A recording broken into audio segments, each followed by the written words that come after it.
Good evening. Good evening. Good evening. All right, I love that call and response. My name is Drew Glover. I'm a council member here in the city of Santa Cruz. So thank you all for coming to this community conversation where we are going to be asking the question and hopefully having a robust conversation around how do we address homelessness in Santa Cruz. So the structure of the meeting, just so that you know, will open up with a short presentation from my intern Nick here to give you a report on yeah, exactly. If you're coming for him now, wait till the end, it'll be even better. He's going to kind of run you through some of the facts, the research that we've done, the statistics that exist currently, the current situation, as well as some proposed ideas on how we can address some of the issues. Some of the ideas that we've been kind of tossing around back and forth within my office in general, but then also in talking with some different advocates and other people with regards to what we think. We'll also be going over some survey data that we collected over the last week or so, a couple of days, where we've been asking people some potential solutions and their perspective and ideas around that. And then we're going to open it up essentially into a conversation where I want to predominantly hear from y'all as far as A, what you think of what we proposed in the presentation, B, your personal thoughts, experiences, or ideas, and then C, anything else that we haven't thought of yet, because that's the one thing I love about these meetings is that at least one person has something that we haven't even considered yet, and then that sends us back to be able to do that research and kind of develop more of a thought process around addressing the issue that was brought up or including that solution into what we've already been working on. Some general information, there are bathrooms on either side of the building. The women's bathroom is over there, the men's bathroom is over there. I apologize, there is no gender neutral bathrooms in the building.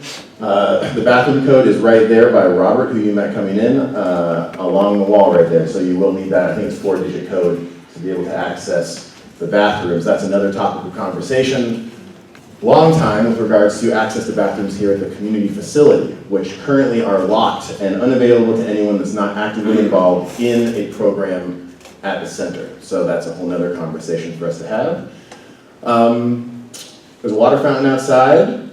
And one of the main things that and I'll say it again before we jump into the conversation, is this is a really contentious topic, and I understand that completely. It's important though that we can have a conversation around it. And one of the things I always go into conversations with is generally group agreements. And for this we can keep it pretty simple. First one is respect, right? We just want to respect people. But also when there comes up to be a concept or an idea that you disagree with. So maybe someone says something that you're vehemently opposed to and it really creates some emotional response within you. I would encourage you to not demean or diminish the person for that perspective, but to criticize their idea. Because that's the things that we really may disagree on. Whether or not we think that a good person is not really what we're talking about here. We're talking about the concepts, the implications of those concepts, and the feasibility of us to implement some of the solutions. Any questions before we get started for our evening of fun? I love this stuff. I personally love this stuff. It's one of the reasons I ran for city council, was on the platform of representation. And a lot of times people don't have this opportunity, first to engage with their elected officials in a really open and clear dialogue, but also to have a clear understanding of some of the direction that those elected officials want to go until it's too late, and kind of go from there. So, without further ado, I'd like to welcome Nick up here so that he can lead us in a presentation.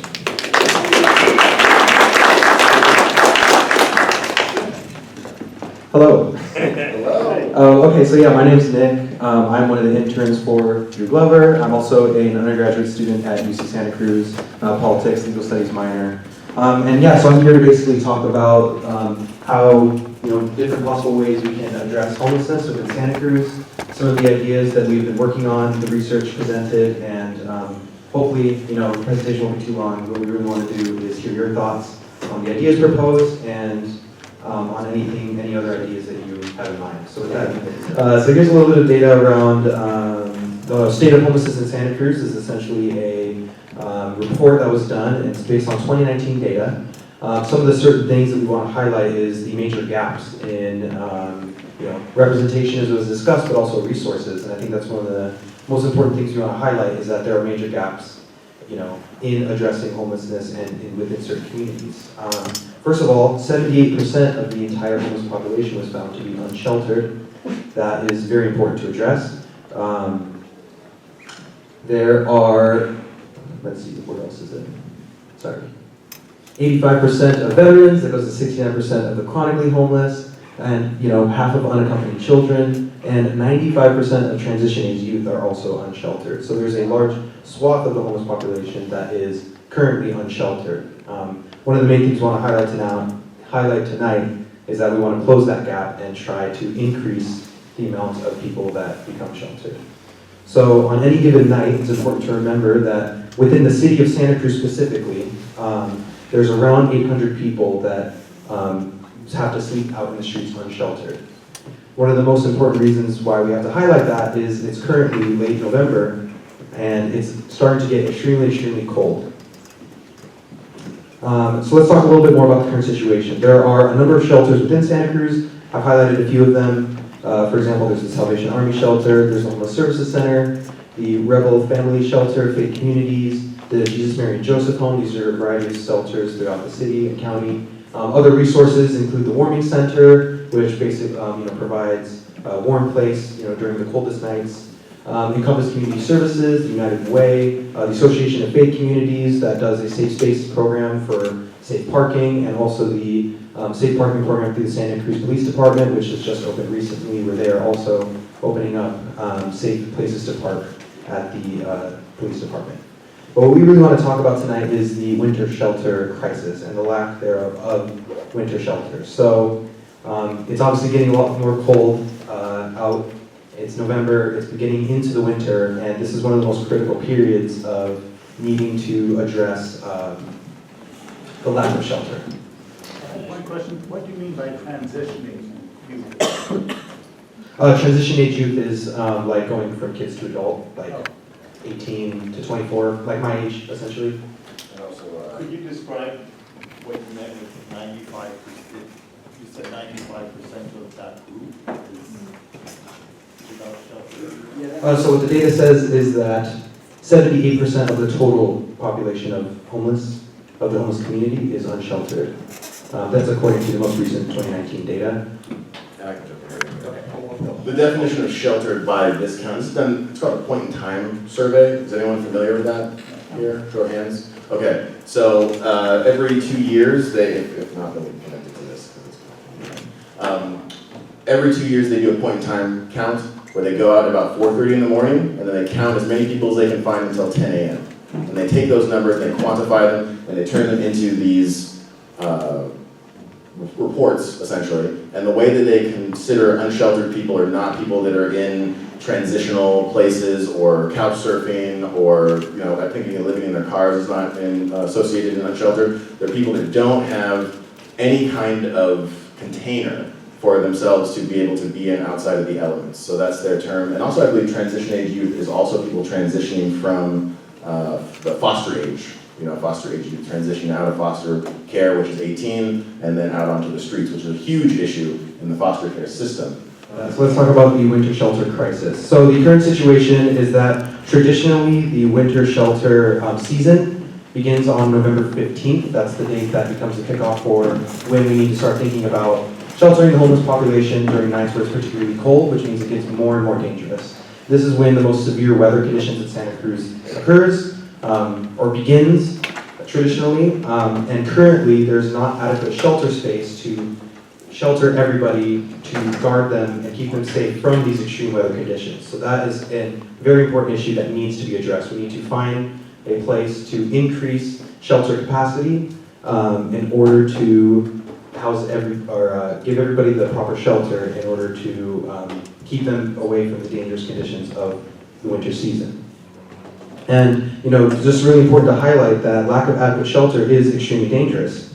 I'm sure a lot of people know the recent story of, there was a death of a person who was visiting their friend sleeping outside and, a tree branch fell down and it tragically and unfortunately killed them. And this just goes to show that, when you're out exposed in the elements, you're subject to extremely, extremely dangerous conditions. The lack of adequate shelter is something that is extremely, extremely dangerous and something that we absolutely need to address. So what our proposal is to provide an expanded winter shelter for this season. This would provide the population of people experiencing homelessness with the proper means to be able to be safe from the elements. So what's the plan? So the plan specifically is to open an indoor, publicly owned space to increase emergency winter shelter capacity. This is specifically for the winter season. We would want to open this proposed winter shelter from 7 p.m. to 7 a.m., have it be closed during the day, so it would be a night shelter, a place for when nights are extremely cold, people would be able to come in and become safe from the elements, possibly providing dinner and breakfast, and then ensuring registration with the Homeless Management Information System. That is the database that a lot of shelters use in order to keep the regulation of people coming in and out and keeping them safe. So there'll be security checkpoints upon entry. Obviously wanting to keep safety a top priority, providing secure storage space for the people who are sheltered that night, and provide them a safe place to sleep and a safe place to store their things during the coldest night of the season. So what are the proposed sites or places? So we took a survey of the city and found several proposed sites and places that we think would logistically or feasibly be able to be converted into a winter shelter during the nights of the winter. These are the Civic Center, Harvey West, Louden Nelson, the Kaiser Arena, and Police Community Room. There are pros and cons to each. The Civic Center, and this is something that obviously we'd love to hear your thoughts on. There was survey data on each of these sites that have been proposed to the community. There was many responses. I'll be showing that to you later. And we would love to hear your feedback on what these sites are. We'd love to hear your feedback on more proposed sites or other ideas that you may have on places and ways to expand winter shelter capacity. But yeah, I can point out some pros and cons of each site. The Civic Center is obviously centralized within the city in terms of location. It's city-owned, so the feasibility of being able to convert it has a lot lower of a threshold than other buildings might have. There are obviously pre-existing events with the Civic Center that would need to be addressed and need to be discussed. There's no kitchen there, and we would obviously want to provide meals for the sheltered population there. It is a large space, and so the specific infrastructure would have to be changed around to keep people within that space. It is a large, obviously, arena. Everyone's, I'm sure, has been to the Civic Center and knows what it looks like. For Harvey West, it's close to Housing Matters and HSC. It's relatively more distant and away from neighborhoods, more close to the businesses. It's also, but alternatively, it's a smaller space, may not bode well with the business community. They may not, take kindly to having this shelter be opened right next to them. We also don't know if it has a kitchen, so that would be something that we would need to look into. It has a kitchen, so there we go. That would go into the pros list. Then Louden Nelson, where everyone is sitting right now. The Louden Nelson Auditorium specifically, excuse me. It's an auditorium space, so it's a large open space. There's a kitchen, there's sizable bathrooms, team programs, and by the 7 p.m. opening time, so we could, by the time that the place would open as a shelter, the teen programs would already have ended.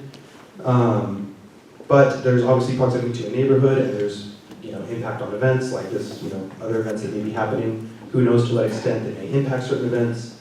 The next one's the Kaiser Arena, so it's also obviously a very large space. There's adequate bathrooms. It's also somewhat centralized, kind of near the downtown area. But obviously that's another area where there's an impact on scheduled events. The city doesn't have specific site control of that building. And it's in a very close proximity to neighborhoods, so we would anticipate that to be more controversial.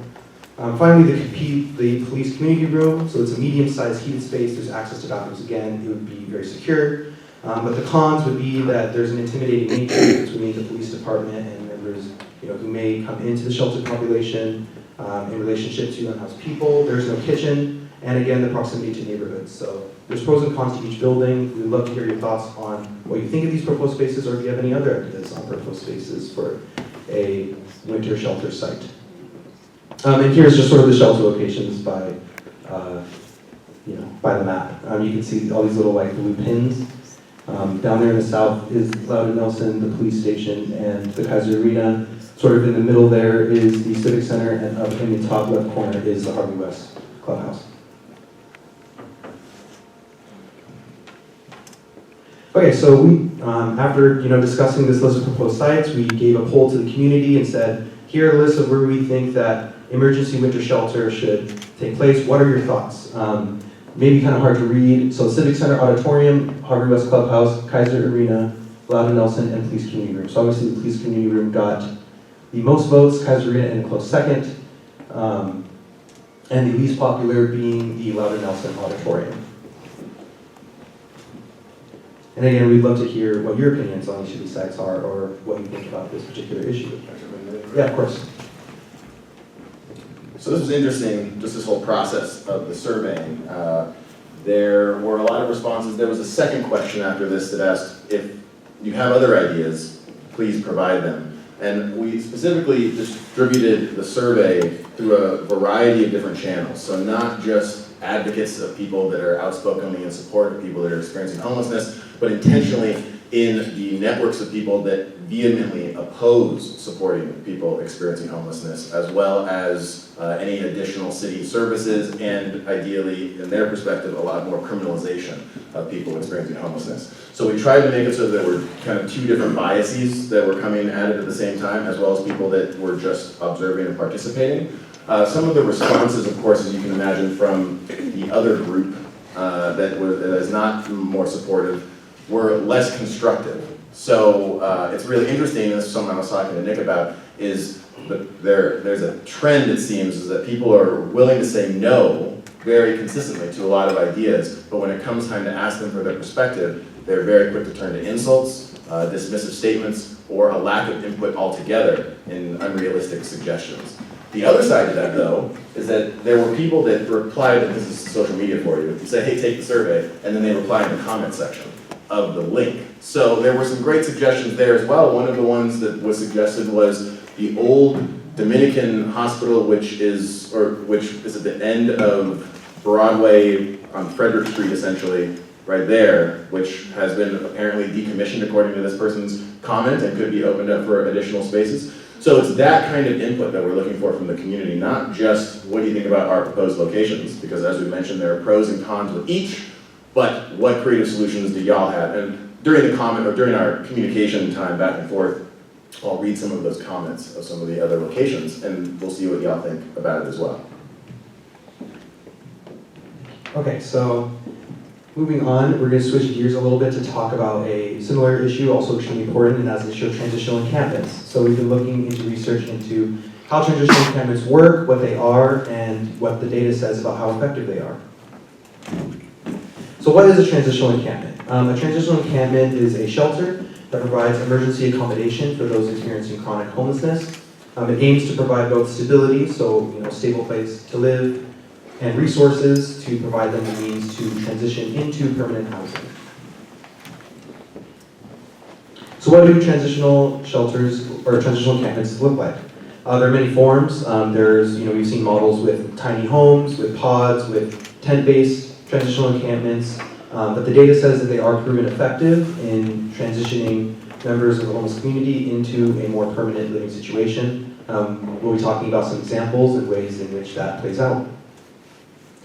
So there's a 2016 Seattle University report that was very, very comprehensive on the overall effectiveness of transitional encampments. They found that transitional encampments were more effective than transitional shelters. They specifically cited autonomy and stability as the primary reasons, because then members of the transitional encampment are able to secure a more permanent form of housing due to feeling like they are a more autonomous individual, more in control of their situation, giving them a stable situation, a place to go back to every single day, in order to help them to transition into a more permanent form of housing. Another thing that that the data also said was that it fosters community support and cooperation, which this cooperation is particularly between the homeless population and the neighborhood. I'll be citing specific cases where the neighborhood had a huge backlash to the initial opening of the transitional encampment, and then upon having it be placed there, community support and public opinion raised over time. Lastly, and sort of similarly, it increases visibility to these issues was another thing that the report cited. They said that policymakers are able to provide the necessary services when these transitional encampments are to be placed. It's an effective way to put those services directly to them, much more efficiently.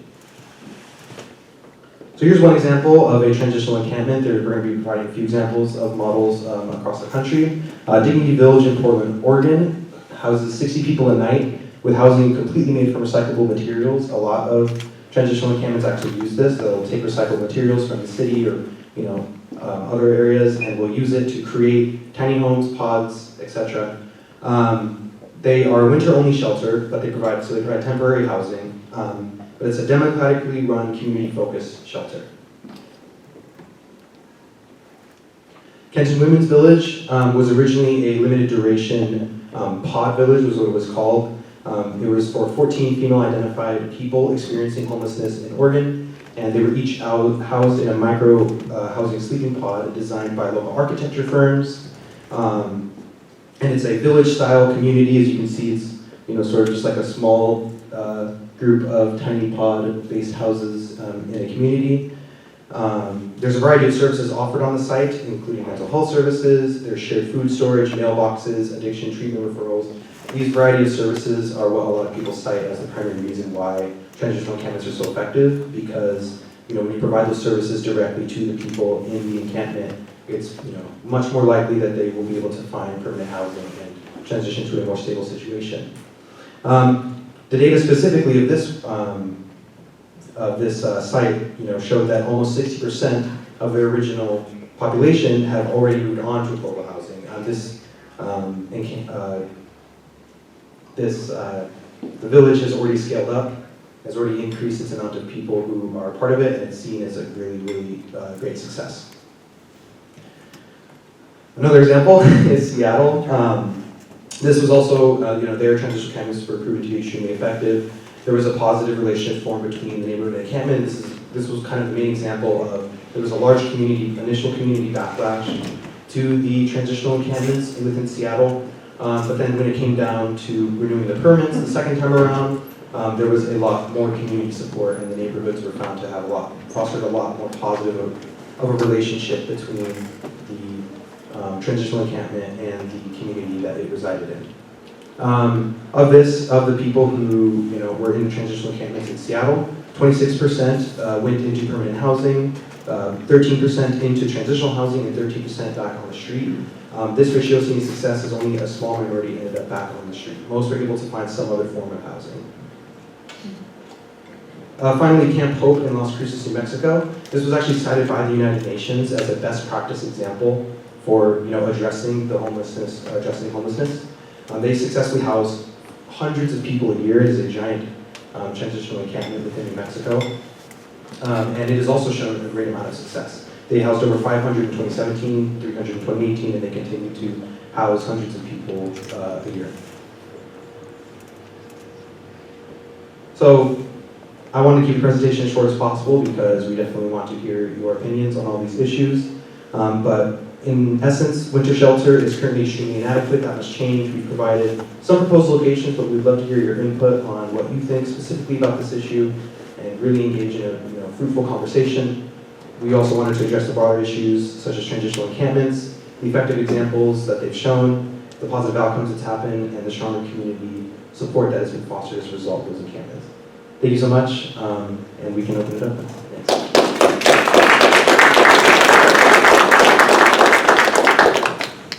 Excellent. There we go.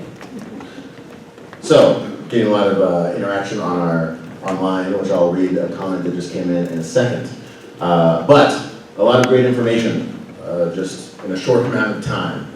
Like Nick said, it's our main goal so we can have the conversation. But if you have specific questions about any of the encampments or the examples that we showed up there as ideas, happy to hear from you about that. Also, really want to hear what you have to say about the winter shelter proposals and those locations, and kind of go from there. Since this came in first, before we had a chance, it's a comment from Lori Burns. Oh my God, or OMG. All this on my tax dollars. Quit enabling these people. Help them kick the drug habit and get their lives back and to take care of themselves. Most don't even go to shelters due to they can't bring their pets and or they can't do drugs there. You have all ruined this beautiful town. Good frickin' job. Thank you, Lori. Really appreciate the input. So, let's open it up. What are your thoughts? Do you agree with Lori? Do you disagree with Lori? What do you think about the proposals? Did you have a favorite winter shelter place? Did you like them all? Did you hate them all? Why? These are all things I want to know. Yes, we'll come here first, and then here, and then there. Come on, could you come to mine, please? beyond Keene, I live on the west side. I had a question. You were saying there are certain requirements for a shelter or a place that people stay, obviously bathrooms and kitchens and enough space and heat. And there's also, you said that you had surveyed people, presumably non-homeless people, about what they thought about where people should be. And I wondered what the requirements are for the homeless people themselves aside from that. For instance, are there certain places, services, or whatever that they need that requires them to be near downtown? Or would it make sense for them to be farther afield? And also, I mean, obviously, you know, it seems like there would be an advantage to have the police and fire and all of that stationed near them. So, you know, that is something where it looks like if there is a problem of personalities between the police and the homeless, that is something that needs to be worked out. But, you know, the other thing was just, I know one of the problems was fire safety. And so I'm wondering, you know, if there is an outdoor space that's set up, is it, you know, is it something that people there, you know, it's prepared to have fire sprinklers and hoses and whatever things like that, so that could infrastructure in addition to restrooms and hand washing facilities and safe cooking areas and things like that. Thank you, great question. So there are a couple things to that. Access to services, we'll start there. So there's the Homeless Service Center, which is now Housing Matters. So when I refer to Housing Matters, it's the Homeless Service Center, just to set the stage for everyone that didn't know about that switch. So Housing Matters offers services, and they have HPHP on site and stuff like that. So having some kind of a homeless person's health project. It's run through the county. It's a health project. So having access to those or being closer to that facility could be beneficial. I know that that's one of the benefits that was listed for the Harvey West Clubhouse, because it's in the same neighborhood within walking distance. Other people have suggested the Emmeline Center, which is owned by the county, whether it's one of their parking lots or whatever that might be. And this opens up a larger conversation of the partnership with the county. It has been I've been in office since December, I guess, we really first started in January, and the number one thing that has been a consistent issue is working with the county. And it's really interesting because we have a 2x2 that supposedly meets with county reps to figure out a conjoined plan, but the city is consistently kind of blindsided by decisions made by the county, which is problematic on a lot of levels, whether it be the closure of camps, whether it be, you know, their support or not support financially, and a bunch of other things. So we as a city and as elected officials need to figure out tools that are in our toolbox to be able to either work with the county amicably and cooperatively, or put pressure on the county to force them to work with the city or to fulfill their charter, which essentially is to provide health and public health issues for the county of Santa Cruz and take care of all their residents. People often argue that it's not the city's responsibility, which I think is a really interesting perspective, because it's true. The city's general job as a city and as a corporation is to keep things going, like trash and water and electricity and roads and all that other kind of stuff. But it begs the question, where does our responsibility end? For me as an elected official, the reason why I ran for office and why I'm here now is to acknowledge that yes, the county is responsible ultimately for what's going on, but in their lack of action, where does that put us as a city, and where does that responsibility lie? I am of the personal perspective that we need to be doing everything we can to protect our citizens, whether they're housed or unhoused, whether they have pets or don't have pets, whether they have addiction issues or don't have addiction issues. And that opens up another issue all on its own, is addiction. And do you know, I think there's 12 to 16 beds in Santa Cruz for detox. And there's only 2 organizations, the Camp and Janus, that offer those services. Addiction is a huge issue, especially for people that are either coming out of incarceration that need to figure out where they're going to become sheltered and or detox, or people that are just on the street dealing with substance use issues and need to first become clean before they can move into any kind of anything. So when I hear the argument of, you know, put them in jail, it's like, okay, and then what? And then what do we do? Then we're paying exorbitant amounts of money to jail someone. We had someone at our last community meeting last week Nani Alejandres, who runs Barrios Unidos, and they work within the juvenile detention centers and facilities, and he cited the number about $900 a night per juvenile to house them in juvenile hall. $900 a night. So if you want to think about that and extrapolate that out for how much it costs to keep an adult in our jail system, not only that, the time it takes for the police to go out and deal with all of that and everything that's associated with it, and the medical costs that are associated with people that aren't able to kick their habit, don't have access to shelter, can't detox, and then end up in the emergency room, which we've seen Dominican eject people in the middle of the night with no clothes on because they overstayed their welcome at the medical facility. So there's a lot of problems that are associated with that. And if it comes down to me having to, and this is where those conversations of those locations come up, everybody, it begs the question of where are priorities? I understand that let's say take the Civic for example. It's really big and it has all this space and could, maybe have 60 to 100 people in there with the right kind of management, but it could potentially mean sacrificing the orchestra performance. So what?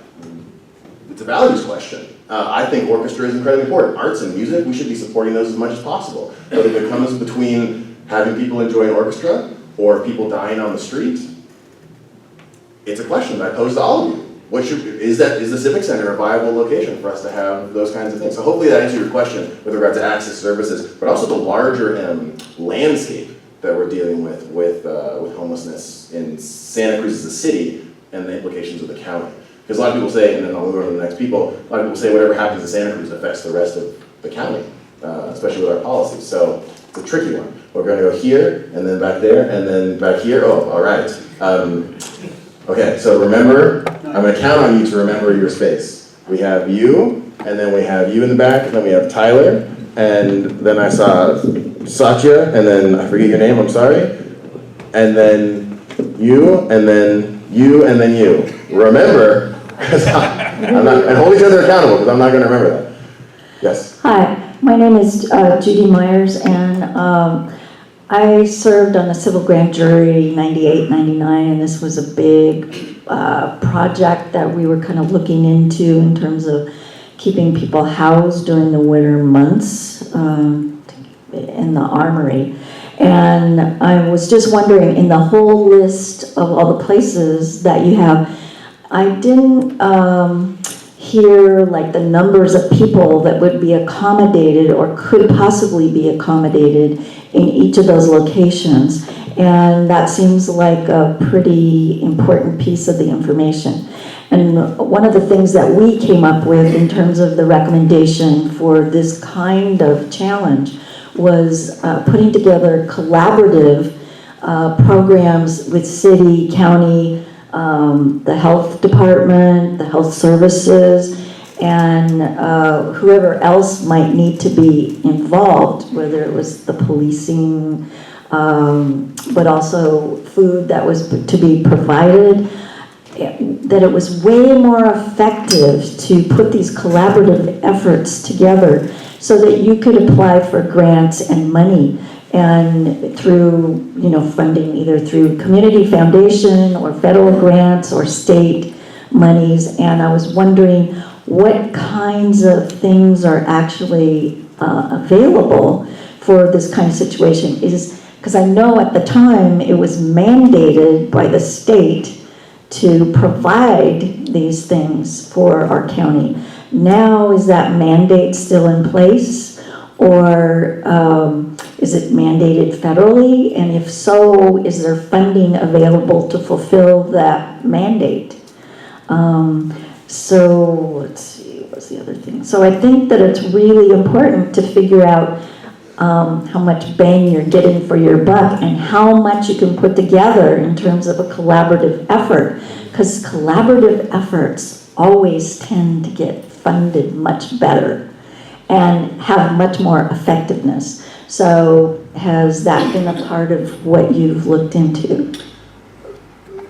So there's a couple of things, that was a lot. Yes. But we can go for it. I'm not sure of the specific requirements that you're referring to, and if they are or are not still in place. However, I am a firm believer of collaboration, which is why I was trying to, alluded to before, like how are we going to get the county to work with us? I have some favorite sayings. Teamwork makes the dream work, and many hands make light work. So, but something you said really stuck out to me, which was bang for your buck. And that's a big issue that we have with our homeless services in Santa Cruz currently. You may have seen the news report recently that the county just signed a contract for $1.7 million with the Salvation Army. It's a lot of money, $1.7 million. And that is to keep the River Street camp open until March 31st, which is approximately 60 people. And then it's to extend the Laurel Street shelter as well as the Watsonville Street shelter, or Watsonville, excuse me, shelter, until June 30th, I believe. So in Santa Cruz, it's okay. I love that you're taking it. That is sorely not enough. Let's take the River Street camp, for example. When it started, it was $90,000 a month. Let that sink in, everyone. $90,000 a month. Now it's been scaled back a little bit, I think, to where it's about $75,000 to $75,000 a month. That's a lot of money. And when you're looking at some of those options of transitional encampments that are out there, I mean, they can run for as little as $200,000 a year for a robust and completely enclosed. It gets back to that question, outside camps. I met with a gentleman that came down from Seattle that had been participating in tent camps, and he had shared his experience of having there be fire extinguishers at each row so that if there's a fire, everyone can just go and grab the fire extinguisher and put it out, but how rare that is, but the community and the reaction time. So the collaboration needs to increase, like I mentioned before. I'm not sure how we can hold the county accountable to that. I mean, I have some ideas, but I don't necessarily want to announce them right now because they're in the works. And the mandates that you mentioned, if you want to let me know what they are specifically, I'd be happy to look up and find out if they are, in fact, still mandated by the state. The issue with the money that came from the state, because we got $10 million, yeah, from the state, but where did it go? 20 agencies. 20 agencies, right. But where did it go? What kind of impact is it having? And so this is a bigger question of, is there going to be an audit of that now $7 million that was spent specifically on those other programs, and then there's some land potentially, you know, for potential navigation centers or who knows what's where or whatnot. So the money issue is a big issue. Now let's talk about capacity, because that was your other question. The Civic Center in that the main arena area, I'd say it'd be dangerous to go over 100 people, even though I'm sure you could fit 100 mats in there. So I would say 60 to 100 max there. The Harvey West Clubhouse, probably about 25 was the number that someone that was experienced with that space could toss around. Now that's what we said. The pro is that it's not isolated, but it is farther away from a community or a neighborhood. It's a smaller space though. The auditorium here, I would say probably no more than 30, just to be safe or conscious of the space. The Kaiser Arena, just like with the Civic Auditorium, I'd probably say 60 to 100. And then the police community room, maybe 25. We have some people in here that are more familiar with bed spaces, but just understanding the different spaces and the size and needing to have a check-in space and all this other kind of jazz and potential storage. So even if we were to implement all of these places, which is something to think about, we'd still only have probably 300 extra spaces when there are 800 people outside. So that brings us back to the answer of no, the city can't do it on its own. But what are we going to do in the meantime while we wait for the county to make a decision or to help? Okay. Yes.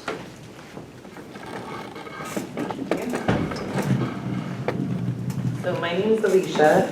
I am the president of the Santa Cruz chapter of the California Homeless Union. Most people here know me. I just wanted to say that I do like the Civic Center idea, and basically I think because of the crisis, we should probably stick to the options that would house the most people in the elements. And I think that the police station, the police community room would kind of be problematic given that there's kind of a trust issue amongst the homeless and the police. I was at a nice meeting today in Marina, and they're going with like housing first. Basically, that's the phrase, housing first. As you might know, the offer is still open for the Santa Cruz Homeless Union and Food Not Bombs to help manage a transitional encampment.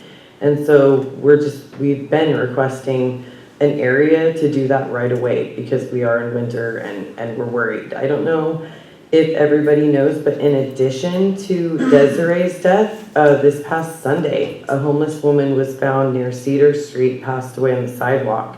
And she was found by a Food Not Bombs volunteer. And so, you know, the homeless union and the unhoused individuals on the street are really concerned that it is getting colder and we don't have an option right now. In addition to that, I'm also really worried about the proposed camping ordinances and the rewrite of the camping ban. I'm hoping that everyone here is keeping an eye on that because the city attorney has asked that the city council take up some proposals that he's asking, and the one that I'm most concerned about is that people would not be able to erect a tent during the day. It would only be during the nighttime hours. And we have a lot of elderly, disabled, I mean, almost near hospice patients that need a place to rest during the day. And when it gets really cold and rainy, it's going to be, I mean, pretty cruel and unusual, in my opinion, to watch these individuals have to stand out in the elements and wait until nighttime to erect a tent. And so I'm just hoping that everybody is really keeping an eye on that and come out to City Council on Tuesday to say that they don't feel like that's right to let our most vulnerable people go through that. So thank you. Thank you. So that opens up another potential point of conversation for us. Should there be a time restriction for people to erect tents in and around the city of Santa Cruz? Why not? Who's next? Me. Please.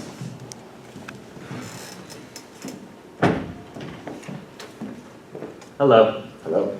So my question is that, well, I want to start just back from ignorance because that's probably where I am at this moment. But when it comes to keeping people alive through the winter, the point is that it gets colder.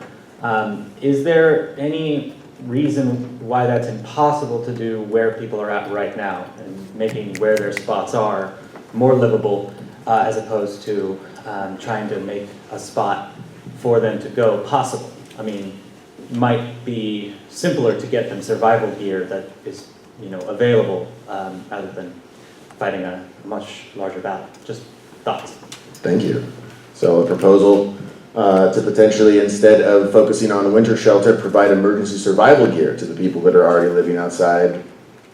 Maybe they don't want to come into a shelter. Maybe it's more convenient or cost-effective, time-effective. A great proposal. Who is next?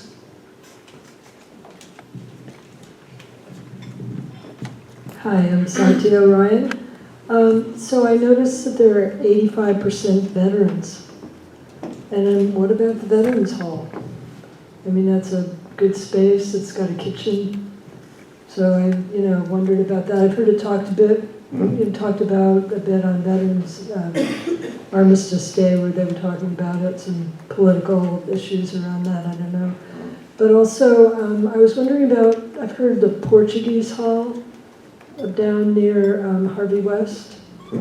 I don't know about that I don't know about that either. building. I mean, they have events there, I don't know, what.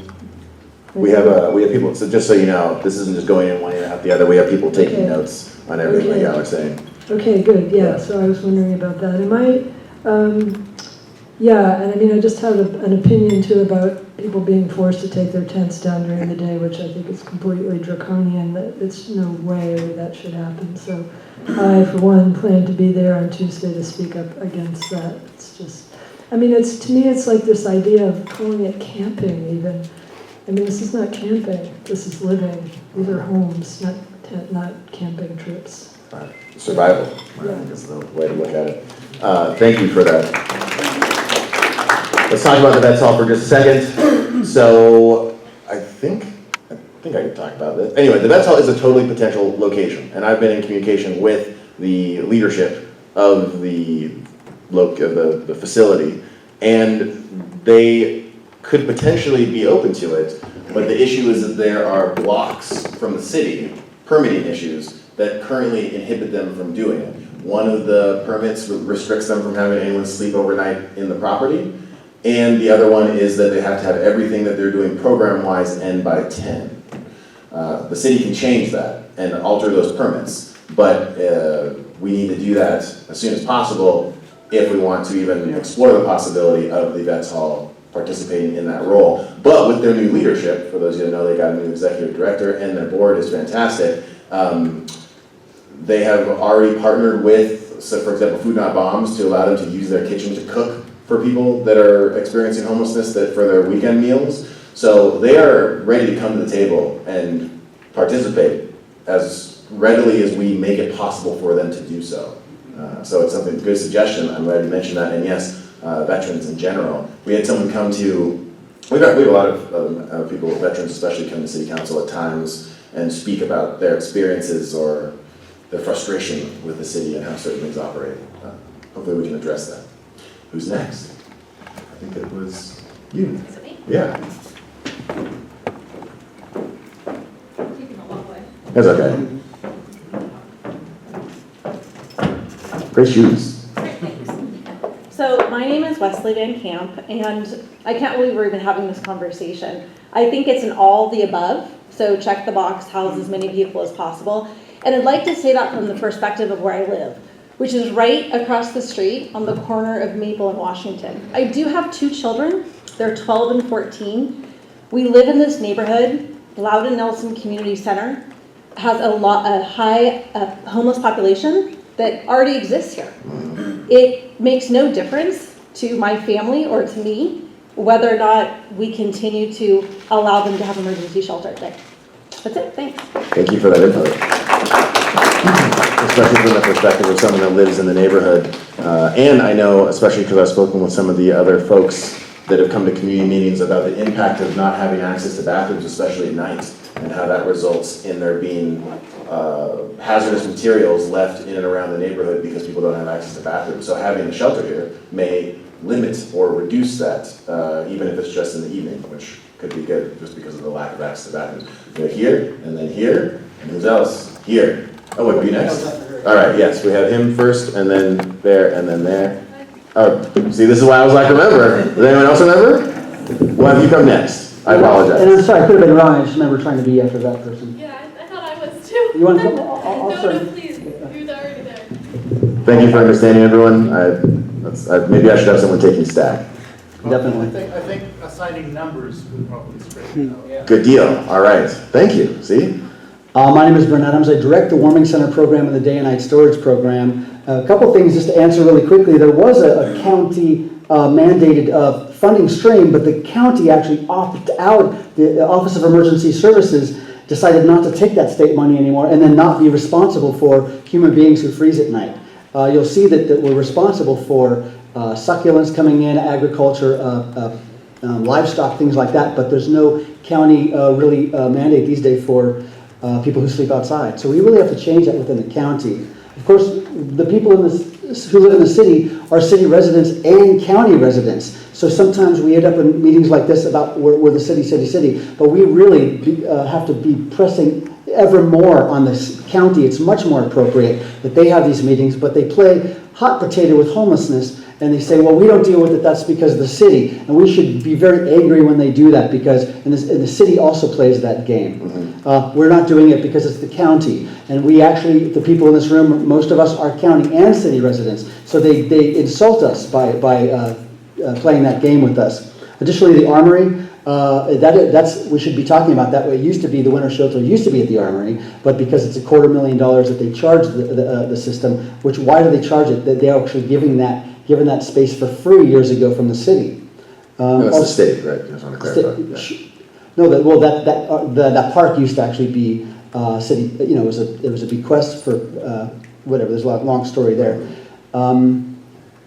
And then also the Vets Hall manages the county manages the Vets Hall. So they could actually, that's a 2x2 thing. I hope I can be very quick. Of course, since Occupy Santa Cruz, I've been totally immersed in the subject of homelessness. building programs, managing them, and seeing city council people come and go, like window dressing, groups form and go, study sessions. It's just ridiculous. And I actually would like the people in this room to realize that we're more responsible to it and have more control over it than you do. Even though you can have a vote and you can bring something through, but we've disempowered ourselves as community members. I agree. And also a lot of the activists on, the extreme Take Back Santa Cruz to whatever, social democrats, whatever, that a lot of what we do is engage in protest. And what I would like to talk about really quickly is the funding paradigm that Alicia brought up. It's housing first. It's not what people are talking about. It's the funding program that the entire country is locked into. And it's housing first. Shelters don't end homelessness. Housing does. The only problem is, and they put all the money into like coordinated entry, like locally smart solutions, smart path, all of that. So it's a golden bridge to nowhere because there was no money from the federal government to build housing development. We even pretend that everything's transitional. It's not. It's a lie because there's no place to transition into. I can't even afford rent. So how do we expect somebody in a tent to get their shit together and then move into housing? It's a panacea and we're locked into it. So what I would like to actually get us to start realizing is that Warming Center was meant to make sure that not one person has to sleep outside on the coldest nights. Not one person, meaning scalability. How do you build scalability? Everything has population caps. Food Not Bombs is the only thing that doesn't, but everything else does have population caps. We do a storage program also.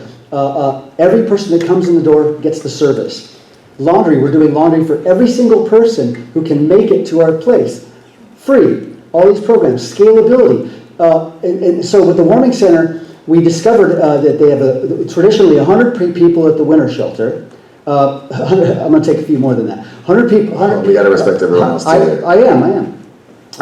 But 100 people at the winter shelter, and then we would go to 100 people with the Warming Center program, scalability. So with the storage program, we realized that at 200 to 250 people is our population plateau. I want everybody to hear this. 250 people is your shelter plateau, and 250 people is also the storage plateau, meaning that is your need. So you must demand at least 250 people with your sheltering capacity.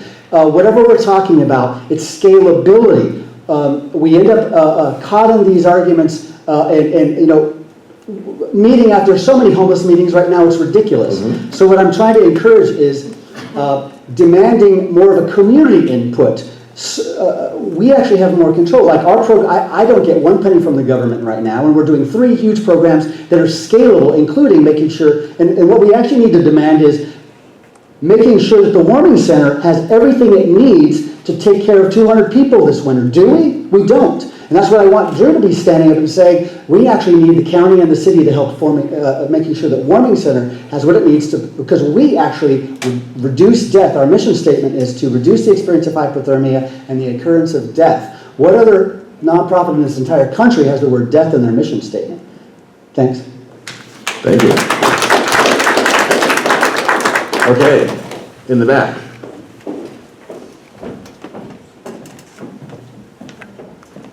Hi, I'm Colette. So let me start by saying that I absolutely believe we need to start with the winter shelters. You know, as someone who also lives right across the street here, you know, I'd be happy for Louden Nelson Community Center. You know, any and all of these places do need to be funded. But also, you know, as you just pointed out, there's not really much for people to transition into around here, which is why I think that the transitional encampments with like tiny houses and stuff are so important. So I would love to hear a little more about that from you. Any proposed sites for these? And also, can you give a little bit more of a timeline as to when like this winter shelter this would open this winter? Mm-hmm. You know, especially kind of, that would be another kind of pro and con in different spaces in terms of how quickly you could get it set up. Great, thank you. So locations and timeline. Yeah, exactly. Show some support. The transitional encampments, let's start there. I don't know if there's any specific information you were looking for in particular, but I think it's part of a larger issue that was brought up about transitioning out of those in general, because the argument that people have against transitional encampments as well, they're not transitional if there's no affordable housing. So that's why last week we had a community conversation around how to create more affordable housing in Santa Cruz, which is the establishment of community land trusts, low-cost, housing, Section 8, making it so that we can develop dense housing and transfer people out of those encampments. There's great data, on my social media page on Facebook. There's a note around data that supports this, so all the hard data from like Portland and Seattle with regards to some of the transitional encampments. If you signed in, I'll make sure that my team puts out a data list also of transitional encampment information from all the research that we've pulled out. If there's something specific that you're interested in, I'm happy to answer that as well. Citing for those is difficult in Santa Cruz for a variety of reasons. One, we don't have a whole lot of open space. And so this is where the conversation, again, comes back to the county. There's a lot more open rural space in the county, but we want it to be close to services so we're not isolating people outside of any populated area. I always think, when I look at things, I always think like the word apartheid, because there's a clear segregation of class, especially if we start to isolate people outside of our shared areas, which is why I think it's important for us to have kind of dynamic and interspersed communities. It's an unpopular, this kind of loops back to the recall. So today, they released a press statement saying that they collected all the signatures they need to put my name on the ballot for recall on March 3rd. Now, what started that recall process, and what's on the first thing on their petition essentially, is that I voted against closing the Ross camp. Then I also said that there were no health and safety violations. So one of those two statements is true. I did vote not to close the Ross camp. But I voted not to close the Ross camp because I believed that could be retrofitted into a healthy, thriving transitional encampment if given the opportunity and the adequate support of the city. So my perspective hasn't changed. I still think that location could be a valuable site for up to 60 people to be able to exist in some form of a transitional encampment that's adequately monitored, managed, and coordinated by a nonprofit with very strict, I don't like that word, very structured rules as far as alcohol, violence, drug use, entry and exit, guests and who's allowed to be there, crime, all those kinds of issues. I still think it's viable, and we saw a group of people try to do that last week, which was really interesting from an elected official standpoint because, we hear about it, then we talk about it, then we schedule it to talk about it at the next meeting. And then all of a sudden, the police department and the city manager's office moves in and closes it down. Even though there are people there that are abiding by fire safety rules, that are bringing in hygiene stations, that are trying to establish centralized cooking zones. So this is why I feel like we really need to break this cycle that we have here in Santa Cruz. I recently wrote a piece called, We Need a Movement of Human Kindness. And my opening line is, our city is insane. Because it keeps doing the same thing over and over again and somehow expecting a different result, of pushing people from one place to another and then expecting them not to recongregate in another area out of this need of survival. The city once again lost a huge opportunity to be able to reach out and partner with people and build trust, which was broken during the previous Ross Camp debacle, where the city council on one breath voted to move people temporarily out and retrofit the site to make it safe. And then while they were involved in that transition period, voted then to close the camp, bar it, and then make it so it's no trespassing zone, which made anyone that left the camp with the anticipation of coming back again resent the city and not trust anything that they had to say. So it's a tricky situation and then also transitional encampments. So what we saw up here are beautiful, healthy communities of people that are engaged in participating and all this other kind of stuff. When we talk about initiating transitional encampments in places, all people can think of is the Ross camp. That's all they can think of. They think about drug use, they think about violence, they think about also bike chop shops. So when you talk about putting them in places like parks, like that are open, and it's winter, so where are some different places that we could put them in potentially, or in neighborhood spaces where they've been proven to work in other locations. All you get is this kind of knee-jerk reactionary, no, they can't be in our neighborhoods because it's going to make all our kids addicted to drugs and we're going to steal our bikes, which is a really hard stigma to get past, but it's something that we need to be talking about and something that we all need to be actively engaged in the conversation to share the information with people that may have that perspective, because maybe it's their experience or maybe they just have a bias. and trying to work towards that and bringing things together as a community. Unfortunately, with this recall, I fear that it's going to tear our community apart farther than it already is. We had the Measure M campaign, which was incredibly divisive. We had the signature gathering campaign, which was fraught with misinformation and fallacy. And then now we're going to enter into a 3-month campaign of whether or not to remove me from office when people are freezing on the street. It's not the situation we should be talking about or putting our energy into, but there's a certain sect of our community that would rather see people unsheltered and me removed from office than to come together and make a positive impact. It's really troubling and problematic. We're there in 1 and 2, 3 and 4, 5 and 6, 7. Remember your numbers. All right. Okay, Elise Casby, homeless advocate. I just wanted to say a lot of the discussion points that I've heard tonight from people, I really support. Won't go into all of them, but I just wanted to say, I think it's incredibly important that people are here tonight. And I also support what Alicia Cool said. Please come to city council meetings. We absolutely need the community to turn out to city council meetings, whatever your opinion is. And the reason is most people, even those who are very interested in the homeless, do not know what is really happening politically. Because the Sentinel doesn't really let you know, and neither does the Good Times. And the only way you're going to know is by go to city council meetings. But that's not what I wanted to talk about. What I wanted to really say is the political nature of the homeless issue cannot be underestimated. Cannot be underestimated, okay? It is the political issue of our times. It is the genocide of our times. It's a slow genocide. It is a genocide, and it is very much going down just like what happened in the 30s in Germany went down. But my point, and I'm leading into in discussing this, is Martin versus Boise. During the Obama administration, I'm hoping most people know this, but just a quick recap. During the Obama administration, President Obama's administration gave us homeless advocates and for people who are experiencing homeless a protection.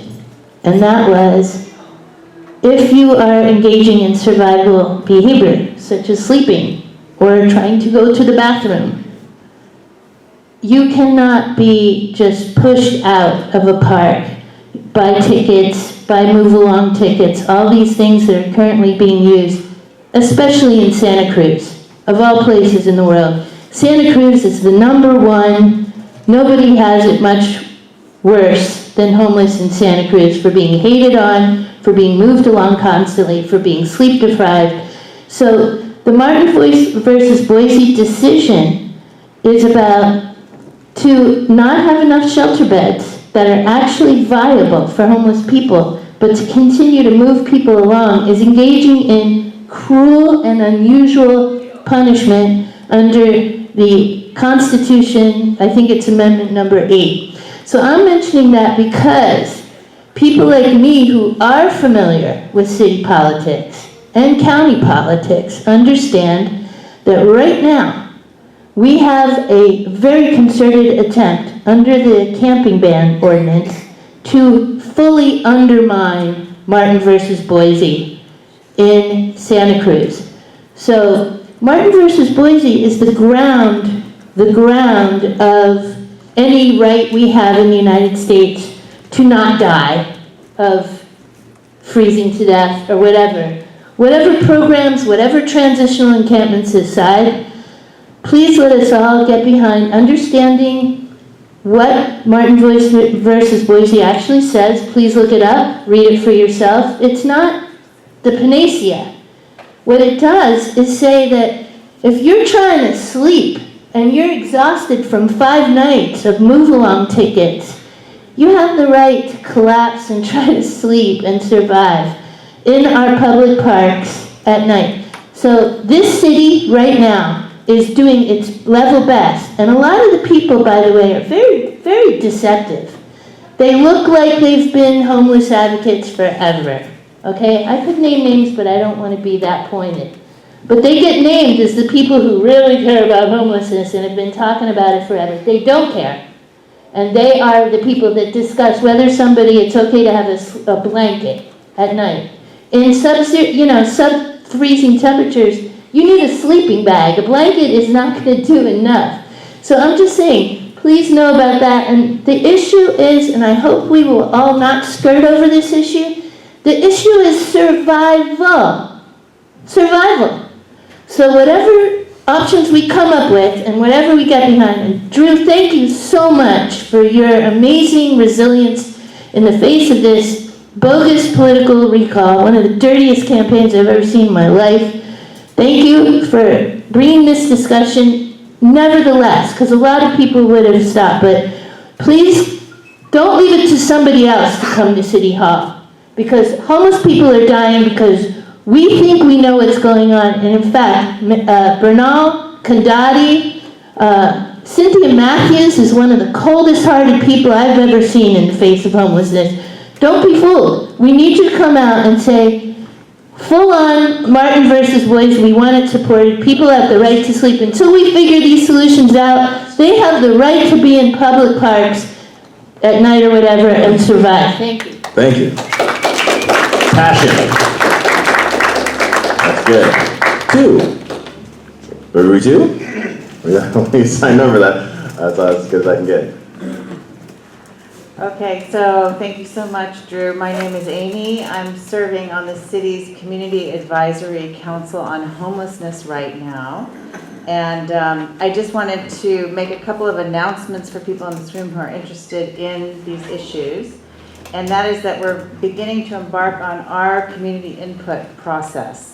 And so the next 2 meetings will include an hour and 15 minutes ahead of each catch meeting for people to come in a sort of organized fashion and give their very concrete suggestions and solutions to the catch. I mean, 2 of us are here now listening to all of this input, and then what the catch does is make recommendations to the city council. We don't get to approve or disapprove or allocate funding, but we can recommend because we were organized by the city council to do that. So our recommendations, I think, would be pretty persuasive because the council organized us to make recommendations. So I would encourage people to come to the next 2 meetings. One's on December 3rd at Harbor High School. That one just got changed to the subject being hygiene and public health. The one and that's at 6 p.m., 6 to 7:15. The one on the 17th is now camping and safe sleeping. And that's going to be at the Vets Hall from 6 to 7:15. And after that, we're hoping to, if those go well, we're going to continue, hopefully, with some funding from the city. And also, what I'm trying to do as part of the subcommittee on community engagement is to create a listening forum for community members who are interested and on both sides of the issue, like Drew was talking about, where people can come together and actually, we're not going to be coming up with solutions, we're going to be actually just kind of getting to know each other. And I think that that's one of the most important things we can do right now because there's so much fear around this issue on both sides.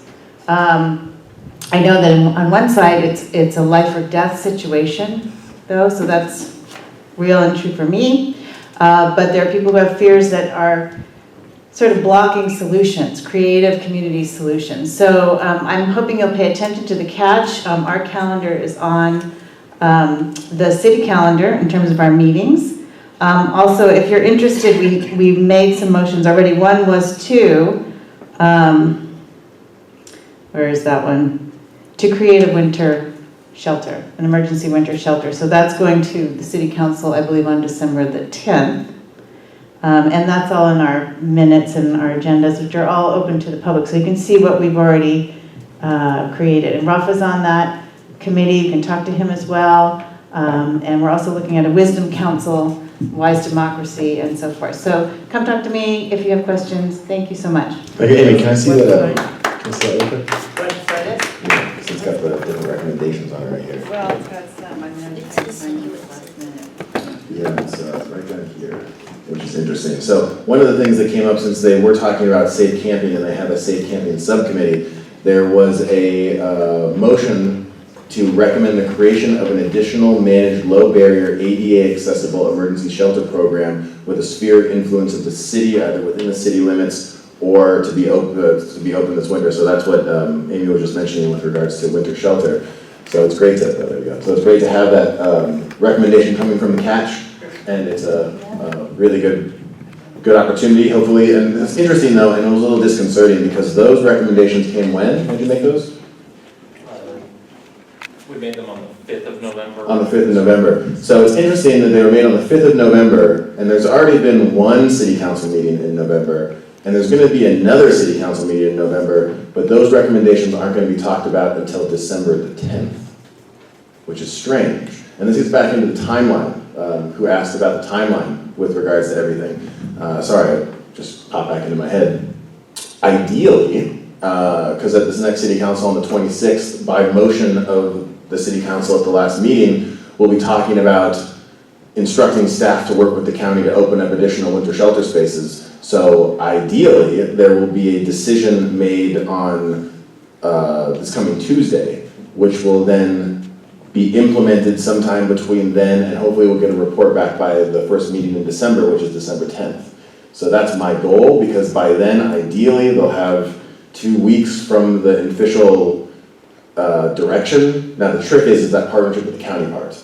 Because even if the city gives direction for staff to partner with the county, it falls within the county to then partner with the city to actually implement the solutions. So will they hear the motion, all of a sudden, okay, their departments are going to start moving on it, or are we going to have to wait for them to meet to vote on whether to partner with the city, in which case that could delay it and then go on from there. It's very, it's frustrating. The word that came to mind is infuriating with regards to this process, because it's like, well, what are we doing? Like why? And why are we talking about it now? I'm new on the council, right? I've been focusing on all these other kind of things. I've been focusing on trying to figure out solutions or the Ross camp until May, all this other kind of stuff. The other people have been working in the city, like the city manager, for the last 20 years. So why is it that we're just now trying to figure out situations around issues of emergency shelter for people in winter when we're already in winter? Seems really irresponsible in a lot of different ways, and problematic with the way that the city operates and the way that the staff prioritize certain issues. So welcome to my world. I am just one vote on the city council, and trying to navigate this environment or this ecosystem of the corporation that is the city of Santa Cruz is daunting in a lot of different ways. And I agree with what Brent said, is that I'm only one vote. You need 4 votes to be able to do anything. And you need people on the council that are actually going to vote in favor of the perspective or the values that you hold. So unless you are voting, right, because we need y'all to get out and vote no matter what, it's really in your hands as citizens to push your elected leaders to do what you feel is right, because they're going to push back against you because they're profit-driven mentalities that are driving the city. And unless we can make a dramatic and intentional shift away from that groove, we're going to only see things get worse as time goes on, and as we potentially hit a recession, as people are talking about, could be down the line, which will then immensely increase the amount of people that will be unhoused, and then we'll need even more shelter or solutions towards affordable housing development. Number 3. Yes. Were you 3? No, you're not 3. Good evening. I was number 3. Good evening. And my name is Drew Lewis. I'm a property owner in East Side, Cayuga Street, Seabright neighborhood. I'd like to note a couple of things I want to mention is that I've been to Cuba for the last 20 years many times, and I've been to Santiago and through the countryside and Havana, and I've noticed in all my times there that I haven't seen one single homeless person in the cities or in the countryside. And Cuba is a poor and barbaric country, and I think that we may need to look at what they're doing that we aren't doing, because that was really shocking to me to realize that I had never seen a single homeless person, a person living on the streets in the entire nation of Cuba. The other thing I wanted to point out or talk about is this whole thing about shutting down the public bathrooms. I think that that's really playing with fire. If you look at the major epidemics throughout history, the last 300 years, when they had massive plagues and epidemics throughout the last more than 300 years. And when those epidemics plummeted, the reason why they plummeted was because of sanitation systems, clean drinking water, waste disposal, was what caused those epidemics to dramatically decrease to almost zero. And closing down bathrooms, forcing people to relieve themselves out in the streets and in the bushes, I think is really, it's not only criminal, it's not only mean-spirited, but it's really suicidal because we had a short scare, I think it was last year, a hepatitis rate dramatically increased. And if you look at what they're doing, preventing people from basic human hygienic practices, I think you can see that it's really playing with fire, and I think it's really a big mistake. I think we should open up the bathrooms, make them accessible for people, because our health is going to be directly impacted by that practice. Thank you. Thank you for that. So just as we were talking about recommendations from the catch, one of the other recommendations that they made was to reopen the bathrooms or the motion that was made in there was to reopen the bathrooms. Unfortunately, that was not supported, and so they will maintain, or their recommendation is to maintain the bathrooms here to be locked and restricted. So it's interesting, the catch. So, some people have been really critical of it, some people think it's a good idea. I think there's a great example of how it's both probably not the best, depending on your perspective, and really great, because they suggested additional winter shelter, but not the bathrooms at Louden. There's a variety of reasons for that. There's the youth access here, there's the senior services that are here, there's the staff that feel uncomfortable. All of those are very valid, real, and important things for us to acknowledge. But creating creative solutions outside of paying someone, I think it was like $78,000 a year to manage the bathrooms. I think we can think of a better solution than that, but that's what the recommendations from the Parks and Rec staff were, outside of not having bathrooms. Just to jump in here, Cheryl Pollock Base shares some similar anecdote, essentially. I quote, "I just got back from Guanajuato, Mexico." Guanajuato. I apologize, everybody. Mexico. And they have no homeless problem, and the towns are so clean. Why do we have so many? We need to figure out why they are all coming to our town. We can't continue to support a never-ending amount of people. Don Smith says, "A movement of human kindness. Can we mandate this, please?" We have, "Thank you for your proactive and compassionate stance on community action," from Marta. You're welcome, Marta. The Andy Mills Homeless Camp at Santa Cruz, I don't know what that is, says, "Cuba doesn't have a massive drug problem, LOL." And a question from Nick, "What would Councilmember Glover think would be the most effective way to put pressure on other city council members?" Okay. So when I got into office, so who's number 6? There was a 6. Okay, 6. Darius, you're 7. You're, yeah, I know. 4 is next, but I'm just seeing, because we're adding the stack, he's had his hand up for a while.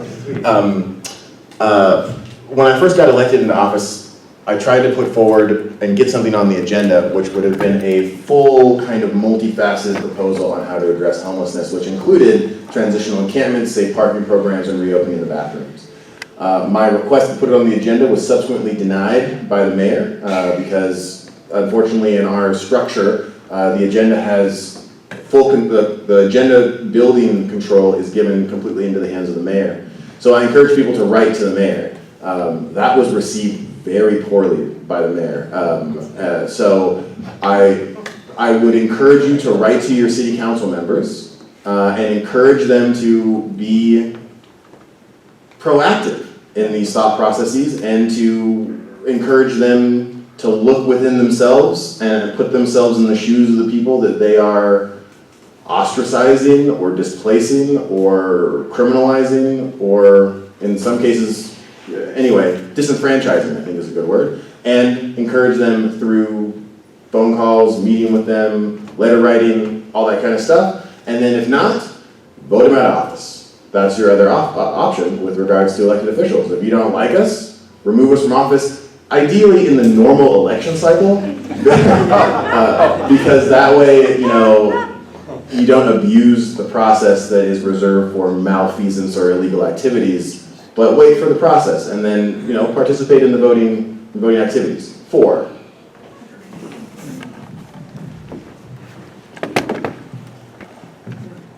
This is not my first meeting, Drew. I always say Drew's 50 years younger than me. I'm going to try to keep good ideas.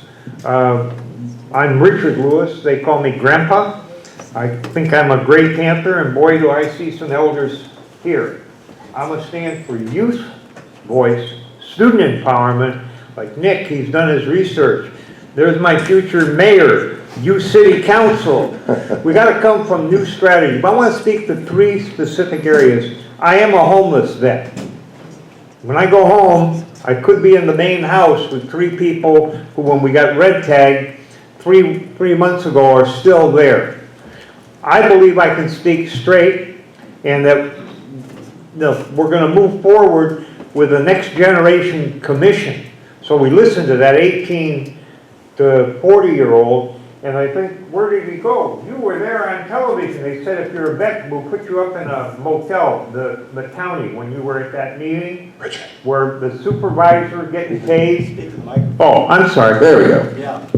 So I'm going to talk about some years ago, one woman who was homeless. She was renting, and she had the best idea since sliced bread. She created community. She had everybody there give a share of whatever they had. Those are not big camps. They're not 1.5 million. I learned that that's Salvation Army. So one is there's 125 churches. I belong to the Peace Church. So one is there are other alternatives for that target population that's really hard to reach. 2, I've come up with what I call one corner, and I'd like help. The street team meets at 8 o'clock on that corner. Start with the people who hang out on that corner. That's the 50, 60 people that go to the Salvation Army at 5 o'clock. Work with what exists, which you did a pretty good job. There's some others that are out there. Please don't forget that at UC and at Cabrillo and throughout the state, not only is the power of the students in community college, as my good friend knows, we ran to be president. I wish you had won. And the other is to come from what it might be if we create the process.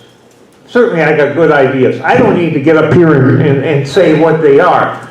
I would like to be in a small group. We did Women Rise for Peace, Women Rise for the Homeless. Bring it up to my Peace Church. Come from what it is to network.